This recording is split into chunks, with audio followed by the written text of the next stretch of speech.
Thank you, Travis, and welcome to tonight's edition of the Regional News. We start off with some news in neighboring Suriname, where the President Desi Bouterse has announced a partial shutdown of the country as he blamed gross irresponsibility among individuals for the new cases of the novel coronavirus COVID-19 in the country. In a special broadcast to the nation on Monday night, June 1, Bouterse said that with effect from Tuesday, there will be a 6 p.m. to 6 a.m. local time curfew and that all gatherings would be for a maximum of 5 people only. In addition, the government said the bridge which links the east and west of the country will be closed to human and vehicular traffic in both directions, with the exception of necessary services, the health and safety authorities.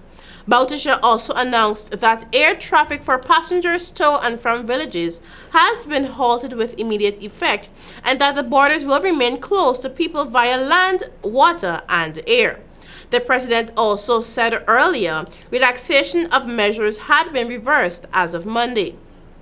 The president said despite the fact that the borders were closed, individuals have deliberately endangered us against all rules. The National COVID-19 Management Team has indicated that Suriname is in a code red status, meaning that the Caribbean Community CARICOM country was entering a new phase regarding the measures to deal with the pandemic. On May 30, Suriname recorded 2 active cases. Since then, the figures have skyrocketed to 72 active cases as of June 4. 1 person have reportedly died from the virus and 9 persons have recovered since its first case, March 13, 2020. We now turn our attention to the small island of Jamaica. The country has recorded its 10th COVID-19 death. The deceased is an 87-year-old woman from Kingston and St. Andrew. 1 new sample has also tested positive for COVID-19, bringing the country's total confirmed cases to 591. The new sample is an imported case who worked with the Adventure of the Sea cruise line and recently returned to the island. Jamaica now has 92 imported cases of COVID-19. The country also recorded 5 more recoveries in the last 24 hours. This brings the total number of patients who have recovered from COVID-19 and have been released from isolation to 361.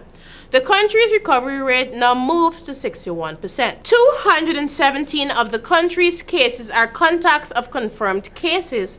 27 are local transmission cases not epidemiologically linked. 235 cases are linked to the Orilika workplace cluster and 20 cases are under investigation. Some 340, 58% of all confirmed cases are females and 251, 42% are males with ages ranging from 2 months to 87 years. There are now 220, 37% active cases currently under observation, with 1 moderately ill and 1 critically ill patient. 169 persons of interest remain in quarantine at government facility. And finally, still in Jamaica. For the second time in 12 years, a family has been left distraught following the brutal killing of a mother of 5 children in the Hearties community in Jamaica. May 31 this year marked 12 years since the brutal killing of Patricia Clayton in the community.